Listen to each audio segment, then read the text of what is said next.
All right, well, in the interest of time, I'm sure some others will join us while I'm doing the introduction, but we'll go ahead and get started.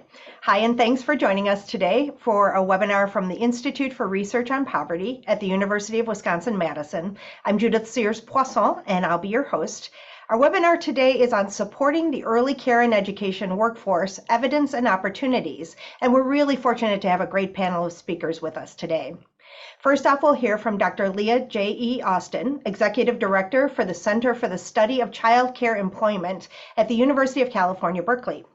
She will examine the strengths of the early care and education workforce, some of the particular challenges they face, and how that creates a ripple effect for families and children.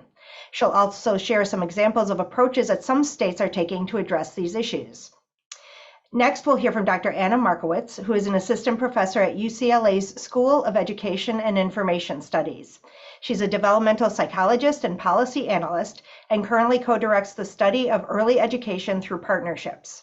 She'll share the implications of the challenges that face early care and education workers and how they affect the children in care in addition to the workers themselves.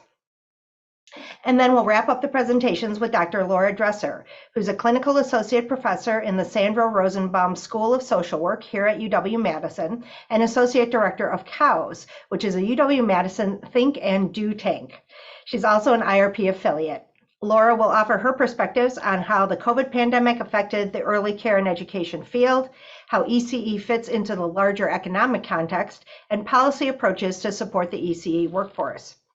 I also want to acknowledge the Office of the Assistant Secretary for Planning and Evaluation at the Department of Health and Human Services for their partial support of this webinar series through their funding of IRP as the National Research Center on Poverty and Economic Mobility.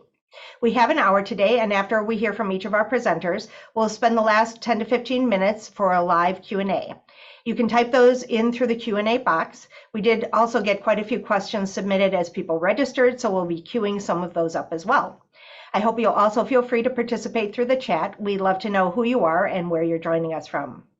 I want to let you know that we do have closed captions enabled, so you can toggle those on and off at the bottom of your screen. And we'll be posting the slides and the recording of the webinar within a day or so, and you'll receive a link to those by email. So with that, thank you again for being here, and we'll get started with Dr. Leah Austin. Great, thank you. Just confirming you can hear me. Yes, okay, I'm gonna try and share my screen here. Okay, and you can see my screen, yes? Okay, great. All right, well, thank you so much for having me as part of this panel and for this really important discussion. I just want to start my comments, I think, with a few kind of facts or saying something about who early educators are. I think they're often described by their personal characteristics as being a workforce of nearly all women, often women of color, and in some communities like my home state of California, most are women of color. And I think these are all strengths of our workforce and to really uplift who our workforce is, and as we're thinking about ways to support them. But too often, I think because of the conditions we're going to be talking about shortly, and because we know people carry their biases about what it means to provide care and education for young children, and their biases about the labor performed by women and by people of color, that there are assumptions that are made about people's education and experience. And so I think what early educators are bringing is so often overlooked in terms of, again, their experience and their education as well. So I just want to offer this to hold this in front of us, so we're having a fuller picture of our workforce. Early educators are a very experienced workforce. We certainly grapple with turnover and have to address that. But we also have to think about how we support a workforce that has stayed in this work, that continues as they do this to experience certainly stress, and we're going to talk a little bit more about that, but to recognize that folks have often a lot of experience they're bringing with them. More than half of home-based educators, for example, and a third of lead teachers who are working in childcare centers have been in this work for 16 or more years. They're highly knowledgeable about their work. About 3/4 of the current workforce have participated in college. When we look at that among center-based staff, about 30% have earned a bachelor's degree or higher, and 18% have an associate's degree. And among home-based providers, nearly 20% of that workforce has a bachelor's degree and or higher, potentially, and another 20% have an associate's degree. So again, just want to offer that, so we're holding that education experience of our workforce with us. Here at the Center for the Study of Childcare Employment, we've been conducting research with educators for nearly 25 years at this point, and from this work, we've learned from and with early educators what it is that they need to do their jobs well and to ensure their own well-being. And really, whether people are working in schools, in centers, or home-based programs, it's pretty straightforward. We hear from educators that they need access and conditions to engage in good preparation, training, and ongoing learning, that they need safe, supportive work environments, including paid time to do all of the things that we know people do in addition to their direct work teaching and caring for children, right? So planning and reflection and paperwork, and if you're a site administrator or a family childcare provider, we know there's a whole host of other responsibilities that people carry. And of course, people need appropriate compensation, including wages and benefits. So, think middle-class jobs as an example, jobs that they can support themselves and their own families without worrying about how, to pay their bills or put food on their own table. We like to talk about it here as there being no single ingredient, right? Each of these has to work in concert with each other to support effective teaching and caregiving practices.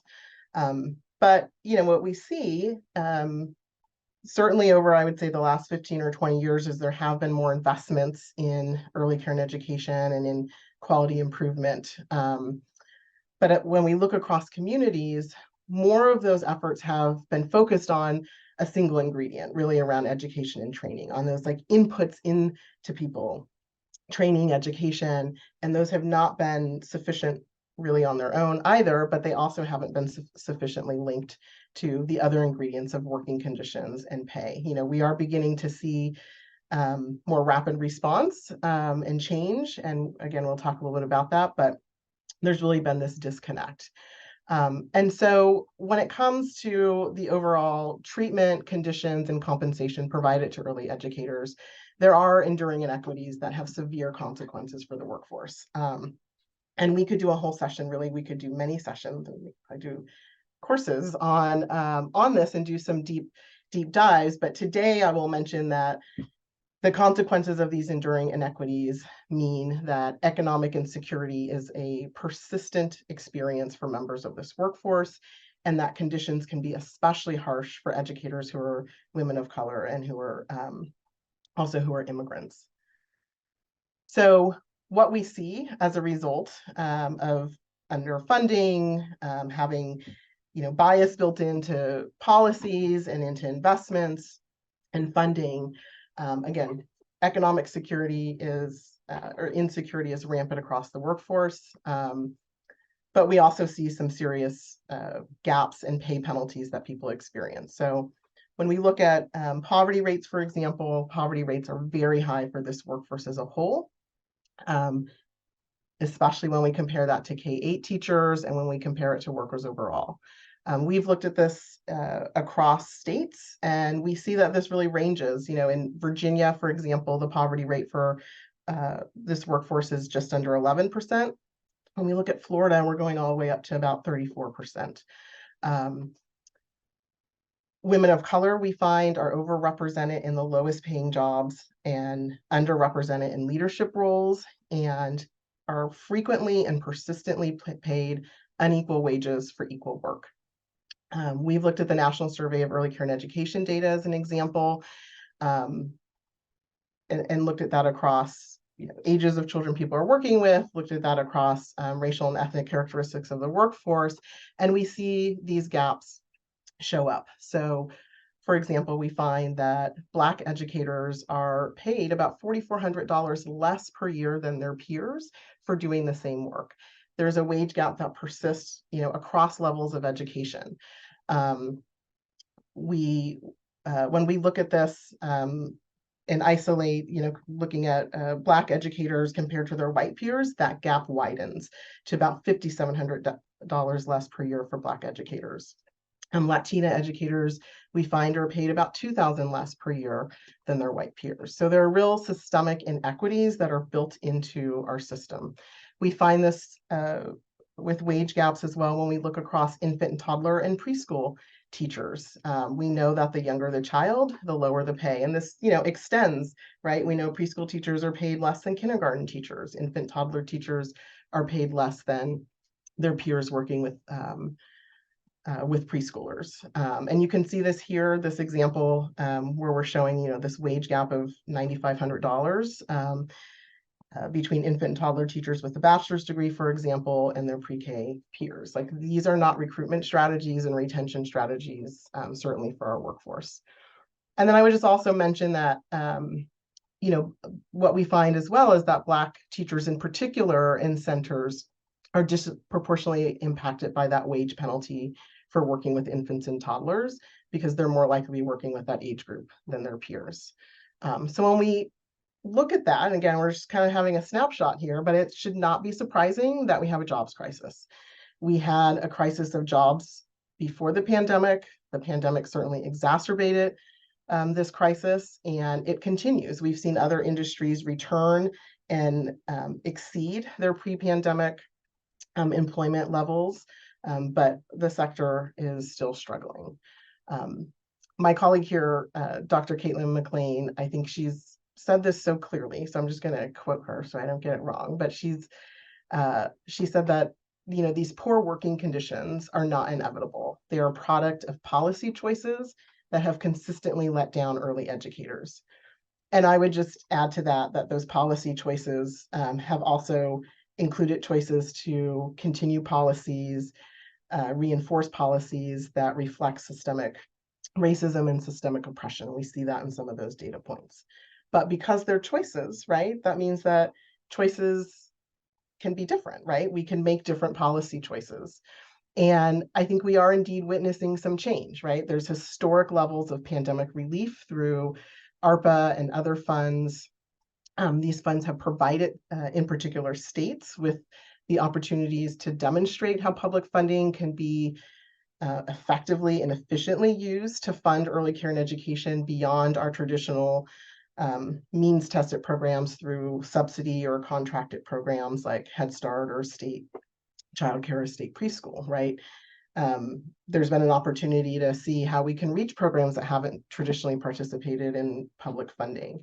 And importantly, those pandemic relief funds have provided an opportunity to use funding directly for compensation and direct payments to the workforce. And I think that is especially important because that has been a place where we have often heard that's not possible, or it's challenging, or if people are outside of traditional systems. So we've been tracking through various programs at the center, our compensation database, our goal and compensation learning community, tracking, and I think I would say unpacking what states have done and with their pandemic relief for the workforce, and commitments that they've made for when pandemic relief ends. And there are some states like New Mexico, North Carolina, Kentucky that have implemented changes and committed some resources that aren't all stopping with the end of pandemic relief. So, we see this in very different contexts. You see some examples here with states making decisions to grant funding to programs, and programs being able to make decisions about how compensation is used in their program. Some are making it a requirement that if you're going to get state money for stabilization or relief, you have to do these very specific things around wages, right? Raising wages, setting wage floors. We see examples around providing benefits, right? So Washington did some supports around health coverage.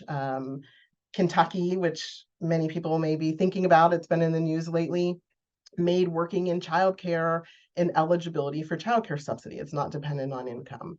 Some other states have paid bonuses to childcare teachers. So there's a range of decisions, but I think what's important here is that this is demonstrating what's possible. It's providing some proof points. There's so much more to be done for certain as it relates to securing economic security for the workforce, but I think that this gives us that opportunity to see we can do this in very different contexts. These are very different policy and political contexts. What you see on the screen here are some examples. In our database, what we can see is that the majority of states have done something specific to around compensation or direct payment to the workforce. And again, that's reaching people outside of traditionally funded public programs in many cases. So I think now it's what we do with these proof points that really matters, right? Are we going to repeat history and retreat from progress that's been made in response to the emergency, or is this really an opportunity to kind of grab this momentum and build on these opportunities moving forward? I think, those are really important questions to be grappling with and to be pushing states to answer. But I think the more we talk about what's possible when educators have what they need to thrive and to support their well-being, that gives us a really good place and good leverage to change the conversation about policy discussions. So I think I will pause here and turn over to Anna.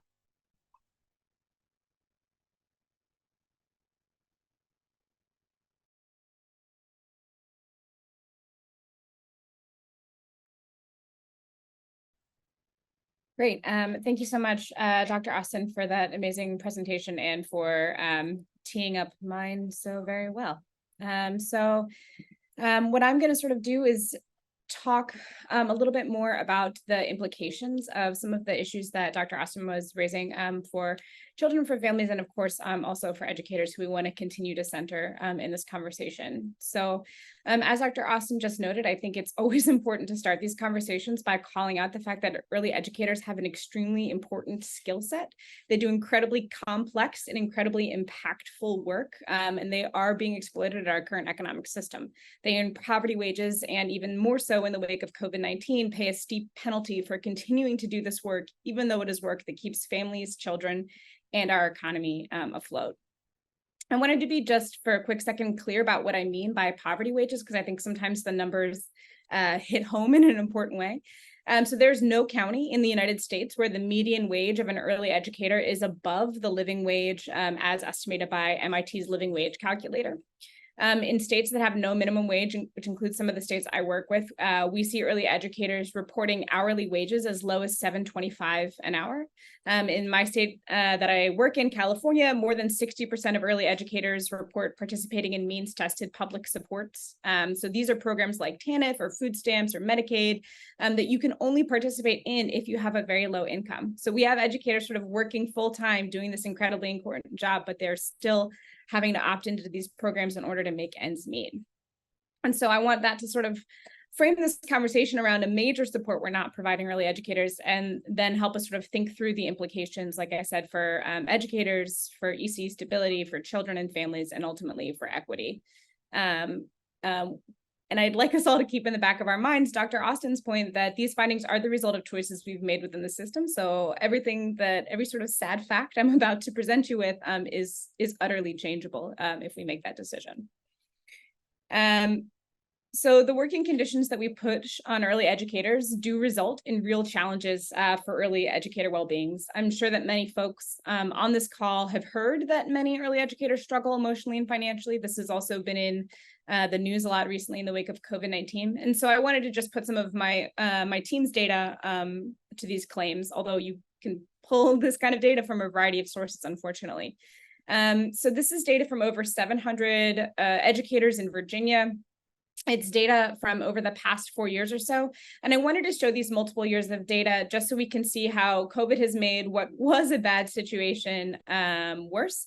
I think it's important when we think about, I know this has been a refrain, but ensuring that we don't just go back to the before, but thinking about how we create a better system with our policy solutions. It's important to see that we haven't bounced back, even though we live in a very different world than we did in 2020, and that a funding cliff is coming. So this presents rates of depression using the Center for Epidemiological Studies depression scale, and rates of food insecurity using a 3-item food insecurity screener that has been aligned with the USDA's 18-item screener. As you can see here, in 2019, about 20% of early educators reported clinically relevant levels of depressive symptoms. That increased by 50% with the advent of COVID-19 in 2020. And you can see that that really has not gone down in the 3 years since. Similarly, with rates of food insecurity, we see us hovering around 50%, no matter what the time frame was. And you can see that there's some evidence that in 2022, when inflation was really a pain point for many early educators, that there was some evidence that we saw an increase there. I don't actually know yet if that has gone down. We haven't analyzed our 2023 data. So these are really significant numbers, and I have the national rate for both depression and food insecurity was hovering around 10% prior to COVID-19. So that's what that horizontal line is there to kind of remind us that this is high relative to our nation's averages. The other thing I want to call out is that, I'm presenting just on depression and food insecurity here, but I'm not sort of cherry picking. I could show sort of similar sad graphs if I presented data on teachers' reports of other financial struggles, struggling to pay bills, pay rent, pay for medical emergencies or ongoing health costs, etc. The other thing I want to call out is that this is data across all early educators working across all sectors. So this includes those working in Head Start, school-based programs, and in center-based childcare. This does not include family childcare.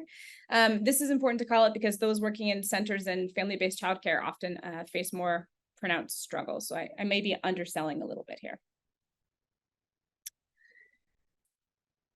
And of course, it shouldn't be a huge surprise then that having a hard job that leads to sort of emotional and financial struggles may lead to burnout and job departure. This is something we've seen empirically, both in sort of survey administrative data where teachers who earn less are more likely to leave, and in comments from educators themselves when they report that they have left due to compensation issues. So as noted by Dr. Austin, although many educators do stay for a long time and build wonderful careers working with young children, there's still a lot of turnover, and there's particularly a lot of churn early on in teachers' time working as an educator. While Dr. Austin presented some information about the sort of current jobs crisis in the wake of COVID, I wanted to present some pre-pandemic data again to make this point that we need to do something, then get back to that pre-pandemic baseline.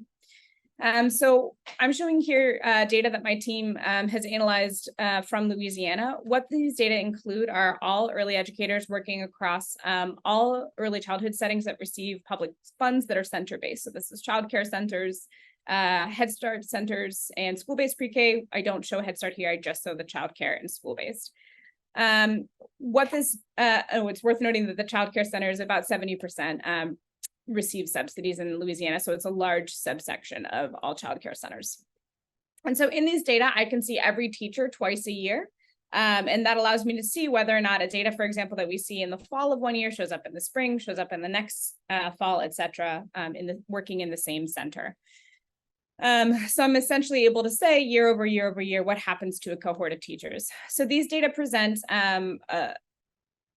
what happens to teachers who were present in my data in the fall of 2016. So here, the green bar is for childcare, the blue bar is for school-based pre-K, and each data point shows the retention relative to that fall 2016 point. So necessarily in fall 2016, we see a 1 because that's where we start. That's 100% of our teachers, and this is how many teachers we lose over time. You can see that by the end of the first year, we lose about a quarter of school-based pre-K teachers and about 44% of childcare teachers. That's a substantial loss, but then unfortunately, this loss just continues. And by the time we hit sort of 3 years out from when we started, we've lost about half of school-based pre-K teachers and about 3/4 of childcare teachers. This is a tremendous loss of teachers, including those who are qualified and competent, and it's massive for centers that are trying to grow and serve families and figure out how to be stable for the families they serve, and for the teachers themselves who perhaps lose on a rewarding career. This loss of teachers is going to matter a lot for children and families who rely on stable teachers, and for the other teachers in the center who need the stability to be able to do the challenging work of care and education for the kids in their rooms. This is data from a variety of different studies. I'm happy to talk more about these if people want, but there is a lot of data linking educator well-being to the quality of the care they can provide, including how they interact with young children, whether they're helping children develop cognitively, providing rich language, the warmth of their emotions, and their responsiveness to children's emotional experiences in the classroom. There's also data linking educator well-being to children's outcomes in the long term. This is not a knock on educators. Teaching and caring for young children is demanding work, and it's not surprising that struggling emotionally and financially would have downstream effects. I know when I'm struggling emotionally, my work suffers as well.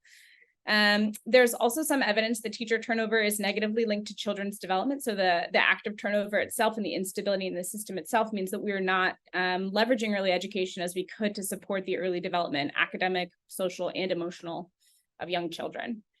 Finally, it's important to note that educators' ability to engage children in the classroom and respond in productive ways, this is a real skill. I feel like maybe this is a drum I've been beating a lot in this presentation. But like any skill, it improves over time and with practice. So when we fail to support early educators at the start of their career, or to build career ladders where they can continue to earn more and take on more responsibility as their lives and potentially their families grow, we lose educators who are in the process of growing their skills, and we lose the potential for that kind of excellence down the line.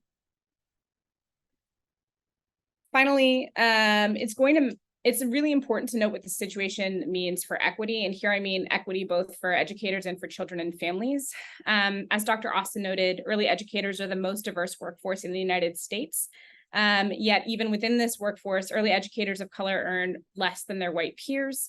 Data suggests this is true even when you look within region or within sectors. This was some of what Dr. Austin was talking about at the end of her talk in terms of noting that the ways that we see other wage gaps in early education spaces, for example, teaching infants and toddlers versus preschool age children, also have a negative relationship to this gap. These educators of color are also less likely to be able to rely on generational wealth or some additional large source of income, meaning that they may struggle more with a low wage. What's more, it highlights how paying a living wage or more to early educators could fundamentally shift the landscape of poverty in the United States. Here we have a workforce, again, working full-time in a job that keeps the rest of the country afloat, yet they are, for all intents and purposes, very low income. If this workforce were not, then we would have far fewer poor families in the United States, and it would shift poverty rates disproportionately for folks of color. I think this is important to call out. It's also important to note that this particular challenge that we put on educators of color has implications for children and families. Educators of color provide key strengths, particularly as children and families in the United States grow more diverse. There is a growing body of evidence that suggests that racial, ethnic, or linguistic alignment between teachers and children leads to better outcomes along several dimensions. For example, for young children learning 2 languages, being able to practice speaking and listening in both their heritage language and English supports their language and literacy skills across both languages, which is really important for their downstream development. There's also evidence that kids have better relationships with their teachers, and we see some evidence of better disciplinary outcomes as well. So sort of across the board benefits. Finally, it's worth noting that issues of compensation and instability are actually worse in centers that allow for parents to pay for care using childcare subsidies. So this means that in the centers that are serving children from families with low incomes, we are also creating a context where these centers are struggling more. This is because the current subsidy market rate requirement fails to adequately pay for the true cost of care, in particular for the true cost of care when that cost includes paying a living wage to educators. This suggests that the market rate approach may be a failure, and that sort of tying our public investments in the future of our young children to the market may not be the right strategy if we want to create something equitable for children and families and to create better outcomes for educators as well. So thank you very much. I just want to note that if you want to see some of the reports or some of the data that I drew on in this presentation, you can go to our website, www.cpartnerships.com. And now I'm delighted to pass it on to Laura, who's going to tell us how to solve this problem.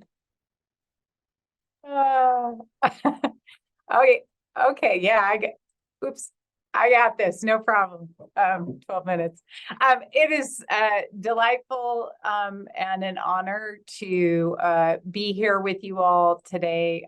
Thank you for what I get to learn by listening to Leah and Anna and their wisdom and research on this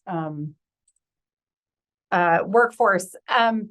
I'm talking from I'm just going to scoot back a little bit in this presentation for sort of more of the context and the surround that the crisis in this sector really are located in. And I want to start by pointing at kind of really honoring this point that both speakers have already made about the importance of this workforce. I study low-wage work, and you can't study low-wage work in the US and not look at childcare. And one of the things that you'll be struck by is not only that these are among the lowest, they're at the bottom of the labor market, but also that the workers that do this work tend to be more highly educated, tend to be more, and there's these levels of commitment to the work, the longevity that Leah's slide showed that really shows this commitment to the work in spite of the way that we have structured these jobs socially. So I feel like that theme is coming through both of the presentations. And again, I'm going to say maybe some obvious things, but I think they're worth laying down. The early care and education workforce is foundational to the labor supply of workers in this economy, especially, and obviously parents, especially because of the history of the gender division of labor, especially working moms. And at this moment, which is defined by a very tight labor market and employers desperately trying to find new workers to come into this labor market, this is a moment where ECE is a foundational macroeconomic concern. That having a system of early care and education that works for families is, and the fact that that sector has not even come back to the level it was before the pandemic, as Leah's slide pointed out, and that has left behind that is still behind where it was before the pandemic, and the economy is trying to grow more. We know that care is an essential part of figuring out how to get more people to work. So there's a strong macroeconomic case. And this is away from the public goods case about the development of kids and the sort of the work that emotional bonds and the very skilled work of this workforce does in that individual way in building up the kids we work with. There's just, this background macroeconomic condition that's really important, but simultaneously, and I think really important, we have this low unemployment moment. And what low-wage workers have done with that moment is they have raised wages. So over the last 3 years in the post-pandemic recovery, the workers who got called essential, but were at the bottom of the labor market, have demanded more from work. They have done this by leaving jobs, which was often misnamed the Great Resignation, but was truly the great upgrading of workers who left work and moved to better jobs. This is across the board in the low-wage labor markets, or they've stayed in the jobs and demanded more. They've organized for more informally and formally. And so this labor market in this post-pandemic time is marked by stronger wage growth at the bottom than at the middle or the top. So some closing of inequality. But this is a deep challenge to early child, the ECE context, because it means that wages are coming up fast, and ECE providers are having to compete against a kind of a dynamic and increasing increasing wages in an external labor market. And there's a real struggle to retain workers. You can see that in this quote: "We're losing teachers going to better paying jobs, ones with less stress and shorter work weeks." It's that context that this tight labor market that makes this macroeconomic point so important. Simultaneously, there's this the tight labor markets also are a deep challenge to the provision of ECE. A lot of folks report they cannot staff, and this is the reason they can't open rooms. It's not for lack of demand. It's not for lack of facilities. It's for lack of teachers to work in those rooms. So that's the context bits that I think are kind of dominant here. And then, I think sometimes we separate out, like when we're talking about ECE crises, and I think this is a theme running across all three speakers today. I think sometimes we try and cabin off the problems. Like the problem is that the costs are too high for parents. And so we focus on fixing that problem. Or the problem is the low wages for workers, and that comes into place. Or the problem is the margins are low, and so the provision is inadequate. These are the same problem. These are different aspects of the lack of public investment in this sector. This sector has all the signs of a classic market failure, and I'm going to walk through those a little bit, but I think I want you to see that when we name the problems in this sector, they're all going back to the fact that you cannot, squeeze blood from a stone, or is it blood from a turnip?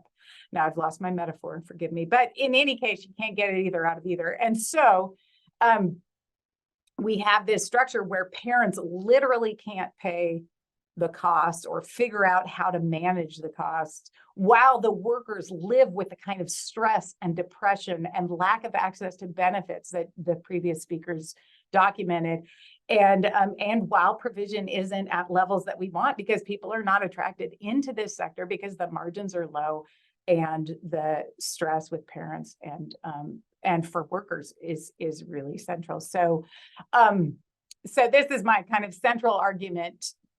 Just to set up this, we require public investment in the early childhood sector. It is underinvested because the market is not considering the public good generated by allowing people to work and by helping kids develop in strong ways.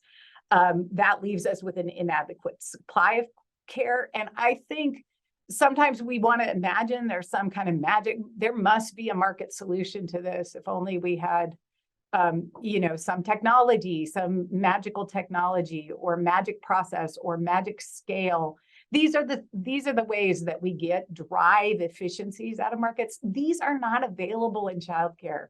This is a deeply labor-intensive industry that is carried by the hands of people, and you can't drive market solutions through this in ways that really are going to change the underlying dynamics of this sector.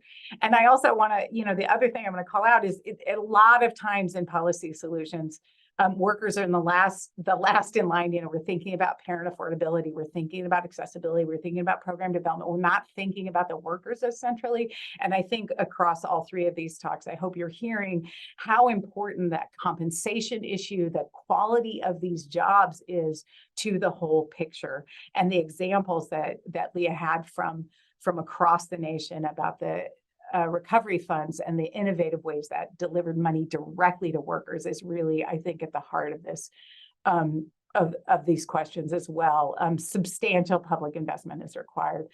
So that's my argument there. I'm almost done here, I think. Yeah.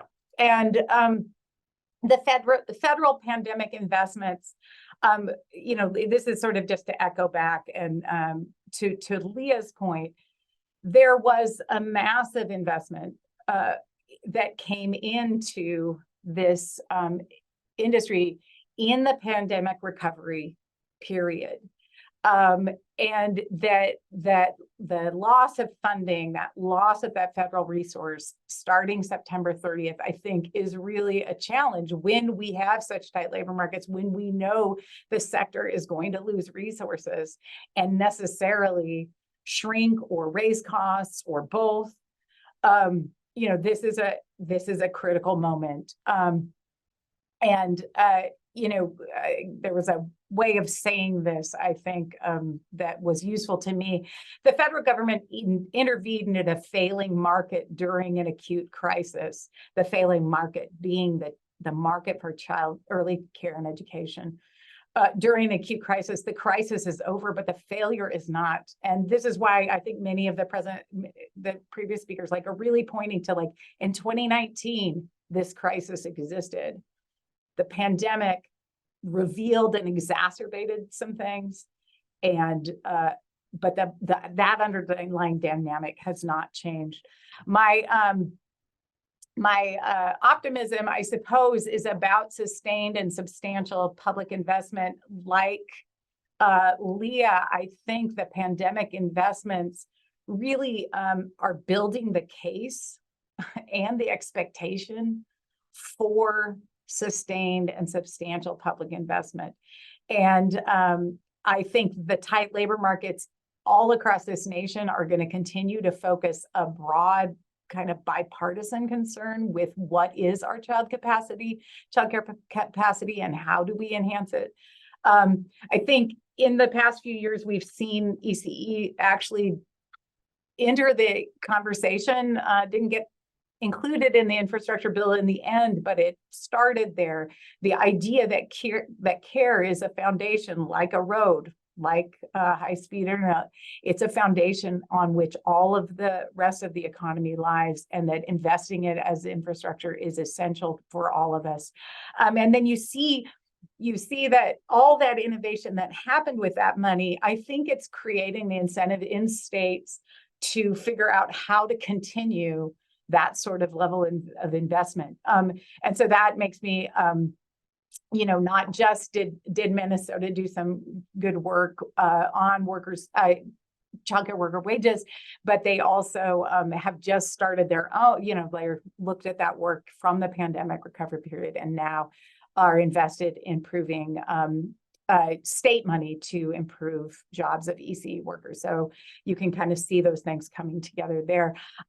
That's it for me, but this is my chance also. I think Leah and Anna both are getting to see things from the sector that maybe the policy things. So I wanted to close with policy, but I know they both have great ideas there too. So I'm going to hand off to Leah and Anna if they want to kind of close on policy.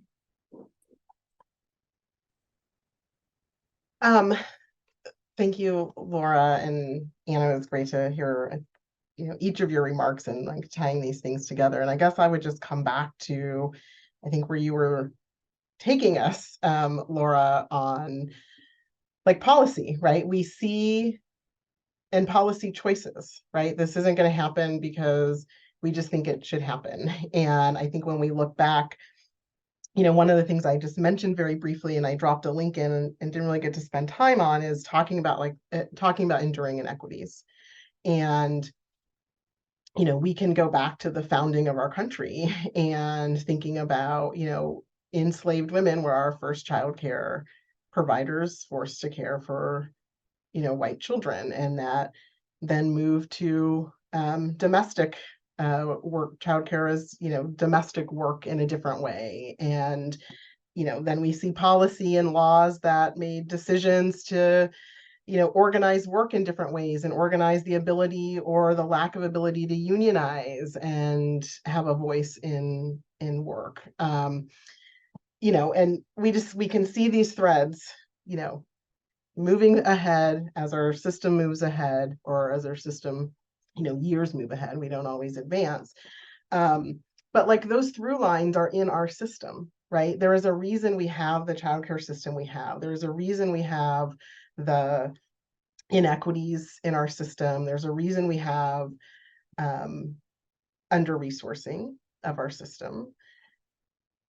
But also, as we're seeing, there's a reason people are developing a different sensibility. People are developing a different orientation to the work. People are developing a different understanding of the impact and thinking about how to respond and taking some action. And we see that with the historic levels of investment with the pandemic. But right, the crisis is supposedly over, but it's not. And I think we are really at this moment where, you know, part of the change is figuring out how are we working with educators? How are we supporting educators? How are we ensuring that educator voice is driving policy change, is influencing policy change? I think when we look at the places where we've seen the greatest advancements for compensation and investment, I would point to New Mexico with their wage increases and a right to childcare that has been established in the state, work they're doing on compensation. When we look at DC and their pay equity fund, which has direct compensation, wage payments to their workforce, that is driven by educators, right? It's driven by people being able and being supported in their collective activism, in their advocacy. So I think that really is something, you know, that's critical, right? Like, our research and data are incredibly important and can be helpful, but that's data about educators from educators. How are we engaging educators and supporting them to also utilize that data with their own personal experiences and expertise that they can bring to policy change? Thanks so much, Dr. Austin. I feel like it's always, I shouldn't have let you go first. I don't know why I let you do that. You always do such a good job, and then I'm stuck. But I think just to sort of echo that, or to sort of add a little piece of it, I think it's really important to call out that providing high quality childcare is expensive, sort of period of end of sentence. You can't have a lot of kids in the room with one adult. That's not safe for kids. So you have to have these incredibly low ratios. I like to think about it, especially with infants, for example, like if there's a fire, you need enough adults to carry all the babies out. Like, that's safety. You need to have good insurance. You need to be constantly replacing your materials because kids are ripping them and like eating them.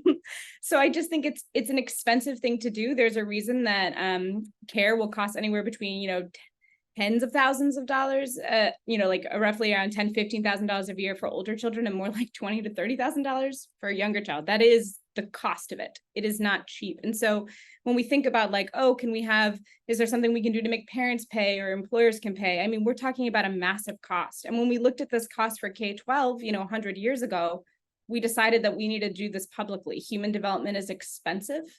And it makes sense for us to come together as a unit and collectively do it, because when we put it on the individual, we're always going to replicate inequalities. Insofar as the United States has sort of said, we give people a fair shake and then we see what happens, we're not giving them a fair shake if we're not acknowledging the true cost of what human development looks like and putting together a public fund to make that happen. Early disparities in academic, social, and emotional skills, they're open very early. Providing kids with care is a way to provide a true fair shake, but we have to then grapple with, for real, how much it costs and what it would take as a public to come together and support that. If we put it on employers, some employers are going to give more and some are going to give less. We're sort of not going to have a fair shake solution. So I think that is, you know, one important way to think about it, is just to remember what that cost is. And that's why public solutions often have made sense. And we have done this for other things that are very expensive in the past. We did this for roads. Like, it's really expensive to try to make employers do that. But when we come together as a public, we can do that pretty well. I think the thing that's really interesting about this particular space is that we are also trying to honor parent choice in this particular way that we didn't have to when we were thinking about, say, the roads problem. And, you know, this, though, is exciting because it gives us the opportunity for potentially a blend of public solutions. So not just sort of like we've created it and we've slapped it down like we've done in with roads and loosely public schools. Maybe don't quote me on that, she says on a recorded webinar. But there's also then the possibility to think about, you know, is this a way where we can think about putting a little bit more money into the child tax credit, putting money into paid leave to sort of relieve some of the most expensive care costs for providers in terms of having to care for infants when they're very young, and then also thinking about public supports. So I think that's what's exciting. There's a lot of different avenues. I'll stop there because I think I've been blathering. Great, thank you all for those great comments. And we do have several questions that I'd like to move into, and I'd like any or all of you to address this one if you'd like. What specifically constitutes a fairly compensated and supported early care and education workforce? How would you assess that, and what does success look like to each of you? Dr. Austin, would you like to start? Sure. I mean, I think I maybe alluded to this briefly, but I think it really is like, this should be a good middle-class job at a minimum, right? Like, people should be able to afford to pay their bills, support their families, not be in tons of debt, which we know many educators are. Like, that to me seems like a good, that makes for a good job, right? Where you have that level of wage that is exceeding the bare minimum to live in your area. We often use living wage as a marker because that helps us, have some way of comparing wages, but really it's more than that. It's being able to have that comfortable existence, really, and to have that economic dignity in the work that you're doing as an early educator and caregiver. I think again, I know we use markers. We sometimes talk about pay parity with elementary school teachers, that people should have the same wage and benefit types of benefits as their elementary school counterparts. We've used that here at the center, but I would say I actually think that's insufficient, because we know that K-12 teachers are struggling themselves in a lot of communities and are also experiencing a job crisis because people don't have the right types of pay and working conditions to support them. Thank you for that. Laura, would you like to add something? Sure. I mean, I think the yardstick that was just mentioned, the public, what does a kindergarten teacher make as a kind of classic yardstick on this. I do think there are these deep questions about benefits that sometimes we don't surface when we're talking about wages. This is a workforce that largely does not have access to health insurance, or very high quality health insurance, or many of whom get health insurance through their state Medicaid expansion programs. So, the question of health insurance in these jobs is a place that doesn't get measured by wages, and those parity questions with the K-12 system.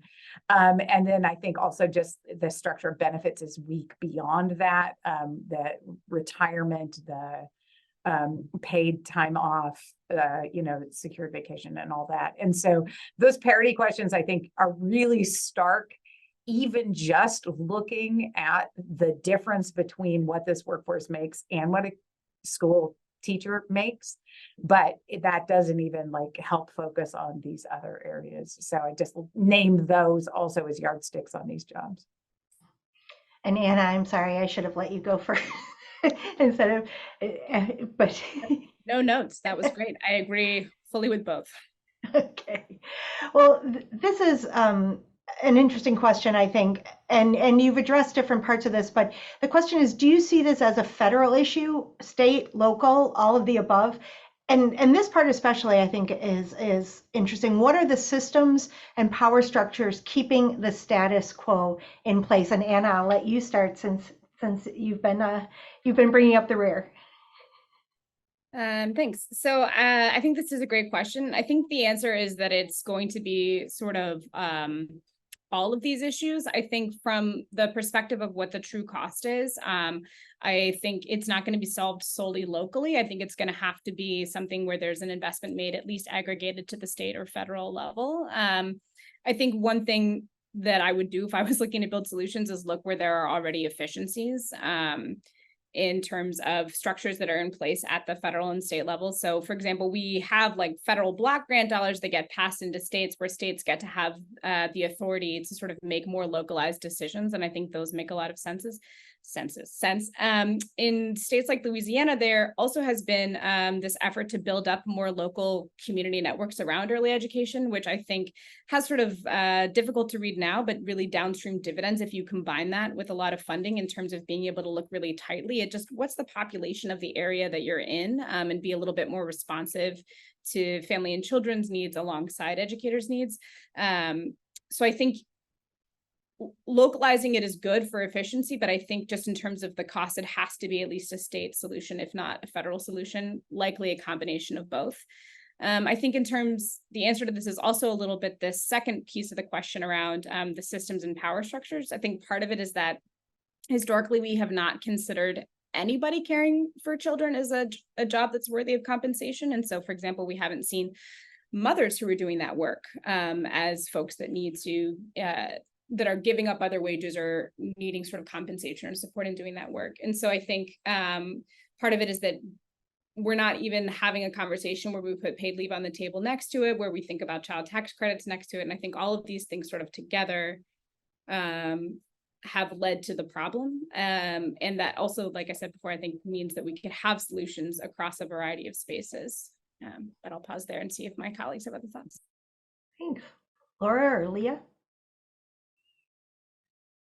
I would add to that.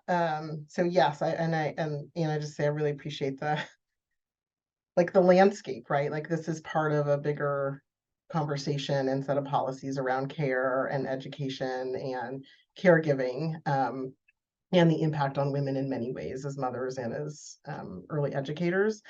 I think some of the things around systems are also this idea, it is really hard to break through the notion that this is hard, complex work. We know it is. People who do the work know it is, but we continue to create these divides, right? So now within EECE, we have pre-K as one thing, we have childcare as something else. Like that doesn't help to facilitate comprehensive policy change and make sure that we have strategies to address the gaps in pay penalties that we see. And added to that, I think when we do see change, in addition to the educator advocacy, we can also see some of the background and experiences of people who are in leadership positions, who have worked in the early care and education space, who have been educators themselves, gaining access to leadership jobs within states, within communities, and at the federal level as well. I think that really matters. So we also have to think simultaneously about our pathways in access and how we're facilitating additional leadership opportunities for early educators into other jobs that aren't only in centers or classrooms or homes. And Laura? I think they've covered everything. Okay, well, we are right at time, so I want to thank Leah Austin, Anna Markowitz, and Laura Dresser so much for sharing their time, experience, and research with us today. Really great conversation. Thank you all so much. As we mentioned before, we'll be posting the slides and the recording of the webinar within a day or so, and you'll all receive a link to those by email if you registered for the webinar. In that email, we'll also include information about our October 4th webinar, which was on ensuring access to high-quality, affordable early care and education for low-income families. So a really great complement to our topic today. Again, thank you all for joining us. Thanks again to our panelists, and I hope you all have a great rest of your day. Take care.